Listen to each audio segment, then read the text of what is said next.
আজকের এই বিশ্লেষণে আপনাদের স্বাগতম। আজ আমরা দারুণ একটা বিষয় নিয়ে কথা বলবো।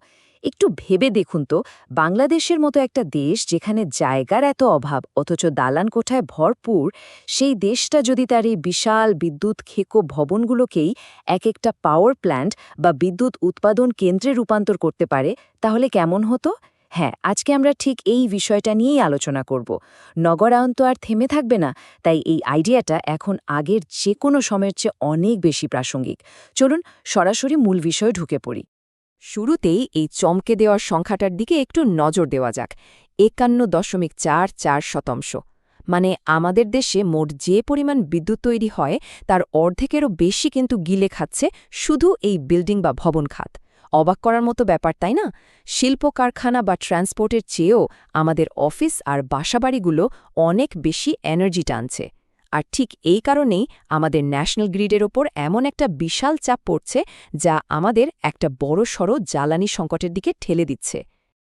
এখন প্রশ্ন হল, এই যে বিপুল পরিমাণ বিদ্যুতের চাহিদা, সেটা মেটানো হচ্ছে কিভাবে? সত্যি বলতে এখানকার পরিস্থিতি খুব একটা স্বস্তিদায়ক নয়। আমাদের বিদ্যুৎ উৎপাদনের প্রায় পুরোটাই আসছে প্রাকৃতিক গ্যাস আর কয়লার মতো জীবাশ্ম জ্বালানি পুড়িয়ে। গ্যাসে প্রায় ৪৫%, আর কয়লায় ২৬%-এর কাছাকাছি। কিন্তু আমাদের নিজস্ব গ্যাসের যে মজুদ আছে তা তো আর অনন্তকাল চলবে না, তাই না? বড়জোর ১০-১২ বছর। এখানেই আসে একটা যুগান্তকারী চিন্তার সুযোগ, যে বিশাল ভবনগুলো গ্রিড থেকে এত বিদ্যুৎ শুষে নিচ্ছে, তারাই যদি উল্টো বিদ্যুৎ তৈরি করে গ্রিডে সাপ্লাই দিত। এখন তো এই পুরো প্যারাডাইম শিফট বা চিন্তাধারার পরিবর্তনটা বুঝতে আমরা আজকের আলোচনাটাকে কয়েকটা ভাগে ভাগ করেছি। প্রথমে শক্তির সংকট, তারপরে নতুন প্রযুক্তির ধারণা, আর্কিটেকচারের সাথে দারুণ সমন্বয়, বাংলাদেশে এর বাস্তব সম্ভাবনা এবং সবশেষে কেন এটা এখনও ব্যাপকভাবে ব্যবহার হচ্ছে না সেই বাধাগুলো নিয়ে কথা বলবো। চলুন তাহলে আমাদের প্রথম মূল আলোচনায় যাওয়া যাক। বিআইপিভি আসলে কি এবং কিভাবে এটা একটা ভবনকে ভোক্তা থেকে উৎপাদকে পরিণত করে। এখানে সবচেয়ে গুরুত্বপূর্ণ পয়েন্টটা হলো বিল্ডিং ইন্টিগ্রেটেড ফটোভোল্টাইক্স বা সংক্ষেপে বিআইপিভি। কিন্তু সেই গতানুগতিক সোলার প্যানেল নয়, যেগুলো আমরা সাধারণত ছাদের উপর আলাদাভাবে বসানো দেখি। এটা সম্পূর্ণ ভিন্ন একটা কনসেপ্ট। এই প্যানেলগুলো আসলে সরাসরি ভবনের বাইরের দিকে নির্মাণ সামগ্রী বা বিল্ডিং মেটেরিয়াল হিসেবেই কাজ করে। মানে এগুলোই সাধারণ ইট, কাচ বা ছাদের টালির জায়গা নিয়ে নেয়। একদিকে এরা ভবনের দেয়াল বা ছাদের কাজ করছে, আবার একই সাথে নিঃশব্দে বিদ্যুৎও তৈরি করছে। পার্থক্যটা আরও ভালোভাবে বুঝতে স্ট্যান্ডার্ড অ্যাপ্লাইড সোলারের সাথে এর একটু তুলনা করা যাক। সাধারণ সোলার প্যানেল কিন্তু ভবনের ছাদে অনেকটা বাড়তি জায়গা জুড়ে একটা আলাদা কাঠামো হিসেবে বসে থাকে। কিন্তু ইন্টিগ্রেটেড সোলারের ক্ষেত্রে ব্যাপারটা একদমই আলাদা। এটি সরাসরি ভবনের নিজস্ব ডিজাইনের অংশ হয়ে যায়। আলাদা করে কিছু বসানোর দরকার নেই, প্যানেলটাই তখন মূল ছাদ, স্কাইলাইট বা দেয়াল। ফলে ভবনের সৌন্দর্য বা কাঠামোগত অখণ্ডতা একদম অটুট থাকে। এবার আসি এর দারুণ একটা দিকে, স্থপতির দৃষ্টিভঙ্গি থেকে সোলারের সাথে আধুনিক নকশার সমন্বয়। এই প্রযুক্তিটা কতটা ছিমছাম আর মানানসই হতে পারে সেটা আসলে অবাক করার মতো। একদিকে দেখুন, একটা বিশাল ঢালু ছাদের সাথে প্যানেলগুলো একেবারে মিশে আছে, যেন মনে হচ্ছে এগুলো ছাদেরই সাধারণ টাইলস। কেউ বুঝতেই পারবে না যে এগুলো বিদ্যুৎ তৈরি করছে। আবার অন্যদিকে একটা বড় কমার্শিয়াল বিল্ডিংয়ের আধুনিক ভার্টিক্যাল বা খাড়া কাচের দেয়াল হিসেবে এটা কতটা দৃষ্টিনন্দন। সাধারণ কাচ বা কংক্রিটের বদলে এই প্যানেলগুলোই ভবনের বাইরের ফাসাদ হিসেবে সগৌরবে দাঁড়িয়ে আছে। আর সবচেয়ে মজার ব্যাপার হলো, শুধু বিশাল বাণিজ্যিক ভবন বা বড় ছাদেই নয়, এই প্রযুক্তি কিন্তু ছোটখাটো স্পেশালাইজড জায়গাতেও দারুণ কাজ করে। যেমন ধরুন, একটা বারান্দার গ্লাস বা ব্যালকনি গ্লেজিং। এটা একদিকে স্বচ্ছ, বাইরের সুন্দর দৃশ্য দেখা যাচ্ছে, আবার একই সাথে কারেন্টও বানাচ্ছে। আবার একটা চমৎকার সানরুমের কথা ভাবুন। এর আভিজাত্যপূর্ণ স্কাইলাইট হিসেবেও এই প্যানেলগুলো একদম পারফেক্টলি ফিট হয়ে যায়। এই নানামুখী ব্যবহারের কারণে আন্তর্জাতিক ইলেকট্রোটেকনিক্যাল স্ট্যান্ডার্ড অনুযায়ী এই সিস্টেমগুলোকে মূলত ৩টি ক্যাটাগরিতে ভাগ করা হয়েছে।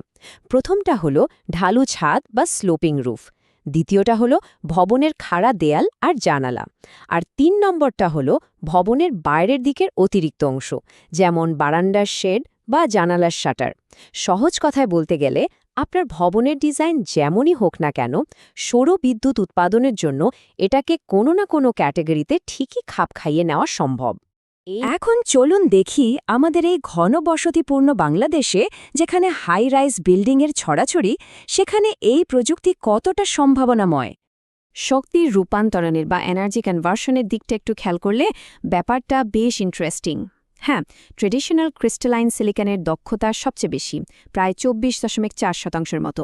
কিন্তু গবেষকরা দেখেছেন আমাদের মতো গরম আর আর্দ্র আবহাওয়ার দেশে যদি আমরা জানালার কাচের বদলে সামান্য কম দক্ষতার থিন ফিল্ম বা পাতলা স্তরের মেটেরিয়ালও ব্যবহার করি, সেটাও দারুণ কাজ করে।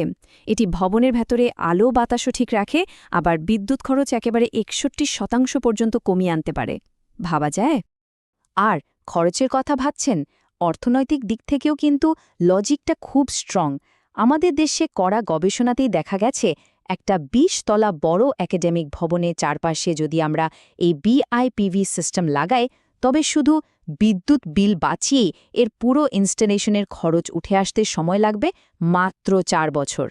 একটা চিন্তা করুন, একটা বিল্ডিং তো অন্তত ৫০-৬০ বছর টিকে থাকে, তাই না? সেখানে মাত্র ৪ বছরের পেব্যাক পিরিয়ড মানে হলো এরপরের বাকি পুরোটা দশক আপনি ভবনটি থেকে একেবারে ফ্রিতে বিদ্যুৎ পাবেন। একটা একদম রিয়েল লাইফ এক্সাম্পল দেয়া যাক। ঢাকার ইস্টার্ন ব্যাংক লিমিটেডের হেডকোয়ার্টারের দিকেই তাকান। সেখানে ভবনের বাইরের অংশে মাত্র ৫০০ বর্গমিটার সোলার গ্লাস ইন্টিগ্রেট করে তারা বছরে প্রায় ২২,৬০০ কিলোওয়াট আওয়ার বিদ্যুৎ উৎপাদন করছে। এই বিদ্যুৎ দিয়ে অনায়াসে ১৩০০ বাতি জ্বালিয়ে রাখা যায়। আর পরিবেশের হিসাবটা তো আরও চমৎকার।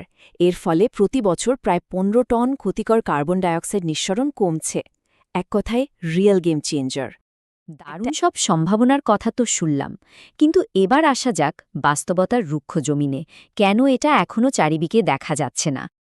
এত সুবিধা থাকার পরও বেশ কিছু বড়সড় চ্যালেঞ্জ কিন্তু রয়ে গেছে।